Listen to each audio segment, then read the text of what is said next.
नमस्ते and welcome to all India affairs. मैं हूं विकास। गाइस, एक और बड़ी खबर आ चुकी है। 2023-24 के फाइनेंशियल ईयर के सेकंड क्वार्टर में भारत की जो जीडीपी है वो 7.6% की रेट से ग्रो की है, जो कि दुनिया में नंबर 1 पर है। पिछले साल के फाइनेंशियल ईयर 2022-23 के सेकंड क्वार्टर में हमारी जीडीपी ग्रोथ 6.2% की थी और इस साल के फाइनेंशियल ईयर के सेकंड क्वार्टर में हमारी जीडीपी ग्रोथ 7.6% की है। और गाइस, ये सारा data Indian ministry of static के द्वारा दिया गया है। आप चाहें तो इंडियन मिनिस्ट्री ऑफ स्टैटिक की वेबसाइट पर जाकर चेक कर सकते हैं। जुलाई से सितंबर तक 3 महीने का सेकंड क्वार्टर था, जिसका रिपोर्ट प्रेस किया गया है। आप अपने स्क्रीन पर ये डाटा देख सकते हैं। कोविड-19 की वजह से 2021-22 में हमारी जो जीडीपी थी वो माइनस में जा चुकी थी, वो भी गंदी वाली। और जैसे ही कोविड-19 खत्म हुआ, आप देख सकते हैं इतिहास में पहली बार हमारी जीडीपी ने इतना ज्यादा ग्रो किया था, 20%। कोविड-19 के बाद हम लगातार ग्रो किए हैं। कई बड़ी कंट्री हैं जो अब तक नहीं उठ पाए हैं। चाइना अब तक कोविड-19 के सदमे से बाहर नहीं आ पाया है। चाइना की जो जीडीपी ग्रोथ है वो लगातार घटती जा रही है। आगे मैं आपको इसका डाटा दिखाऊंगा। यहाँ पर सबसे बड़ी चीज ये है गाइस कि एक्सपर्ट ने जितना अनुमान लगाया था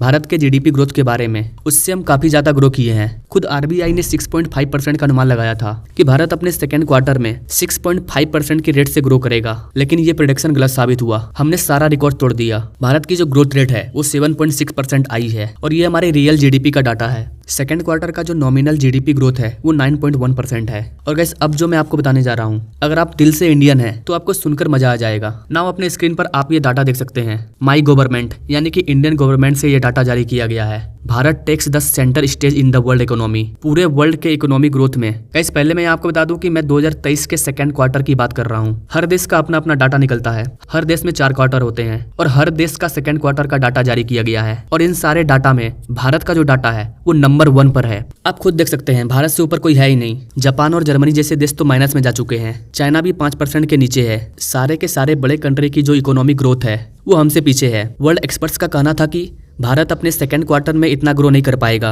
और बड़े बड़े ऑर्गेनाइजेशन का भी यही कहना था। वर्ल्ड बैंक हो या फिर IMF, सबका यही कहना था कि भारत 6 to 6.5% तक ग्रो कर पाएगा। बट सबके प्रेडिक्शन को गलत करके नंबर 1 बनने का मजा ही कुछ और है। पीएम मोदी ने भी इस पर अपना ट्वीट किया है। गाइस, आपको बता दें कि क्वार्टर 1 में हमारी जो जीडीपी थी वो 7.8% थी और जितने भी बड़े बड़े एक्सपर्ट्स हैं उनको ये लगता था कि भारत 6 से 6.5% ग्रो करेगा, लेकिन अपना प्यारा भारत लगातार 7.5% के आंकड़ा को पार कर रहा है। अगर ऐसा ही चलता रहा तो गाइस, हमें 2028 का इंतजार करना भी नहीं पड़ेगा और हम वर्ल्ड की तीसरी सबसे बड़ी इकोनॉमी बन जाएंगे। अब आइए आपको बताते हैं कि भारत इतना ग्रो कैसे कर रहा है। नाउ आप ये आर्टिकल देख पा रहे होंगे जो कि भारत में आउट ऑफ ग्रो कर रही है। पहला है कंस्ट्रक्शन। आज के टाइम में भारत में इंफ्रास्ट्रक्चर पर बहुत ज्यादा जोर दिया जा रहा है। इसके बाद आता है मैन्युफैक्चरिंग। गाइस, मैं जितने भी टेक्नोलॉजी के ऊपर वीडियो बनाता हूँ वो सारा इसी के अंदर आता है। और टेक्नोलॉजी के मामले में भारत कहाँ पर है, भारत कैसे ग्रो कर रहा है, कैसे भारत को नई नई टेक्नोलॉजी मिल रही है, ये सब मैंने आपको पहले ही बता दिया है। और यही सबका रीजन है कि भारत की जीडीपी ग्रोथ में इन सबका एक बड़ा हाथ है। इसके बाद है माइनिंग। गाइस, मैंने अभी हाल ही में एक वीडियो में आपको बताया था कि भारत सरकार भारत के सारे माइनिंग का प्राइवेटकरण कर रही है, जिसकी वजह से माइनिंग का जो प्रोडक्शन है वो लगातार ग्रो कर रहा है और ज्यादा से ज्यादा प्रोडक्शन हो रहा है। क्योंकि सरकारी काम कैसा होता है आपको पता है और प्राइवेट काम कैसा होता है वो भी आपको पता है। और यहाँ पर गाइस एक चीज और बता दे कि ये जो तीनों सेक्टर हैं ये जॉब के मामले पर टॉप पर है।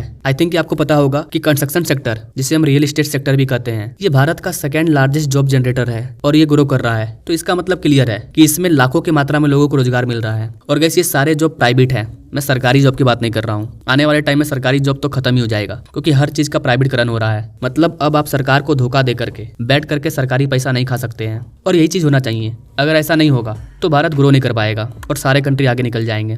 हमारे एक्सपर्ट्स के द्वारा एक और अनुमान लगाया जा रहा है कि रियल एस्टेट यानी कि कंस्ट्रक्शन सेक्टर 2030 तक अकेले $1 ट्रिलियन का हो जाएगा। यानी कि हमारी जो जीडीपी होगी $4 ट्रिलियन की, उसमें से अकेले 25% की हिस्सेदारी कंस्ट्रक्शन सेक्टर की होगी। और ये अपने आप में बहुत बड़ी चीज है। दुनिया में जितने भी कंपनी है, जितने भी इन्वेस्टर है, उनको ग्रो चाहिए जहाँ पर उनका पैसा ग्रो करे। अगर वो ये डाटा देखेंगे तो वो हैरान हो जाएंगे, क्योंकि पूरी दुनिया में एट प्रेजेंट टाइम इतना ग्रो कहीं नहीं है जितना कि भारत में है। तो इस डाटा से ये चीज साफ है कि भारत में और अधिक इन्वेस्टर आएंगे। और इन सबको देखते हुए एक्सपर्ट्स का कहना है कि आने वाले 10 साल भारत के लिए गोल्डन पीरियड होगा। अगर हम ऐसा ही 10 साल ग्रो करेंगे तो हम आराम से चाइना को बीट कर देंगे और टक्कर तो अभी से दे रहे हैं। वैसे गाइस, आपको बता दें कि इस डाटा के आने के बाद चाइना इकोनॉमी रेस से बाहर हो चुका है। अभी भारत को कोई अगर टक्कर दे सकता है तो वो है फिलीपींस, वियतनाम। बाकी कंट्री तो डाउन जा चुके हैं। आई होप कि गाइस आप इन सारी चीज को समझ पाए होंगे। आपको ये वीडियो अच्छी लगी होगी। अगर हाँ तो इसे अपने दोस्तों तक शेयर करना ना भूलें। अगर इससे रिलेटेड कोई बिग अपडेट आती है तो मैं फिर से उस पर सेपरेट वीडियो ला दूंगा। Now thank you for watching. मिलते हैं नेक्स्ट वीडियो में नई जानकारी के साथ। तब तक के लिए जय हिंद।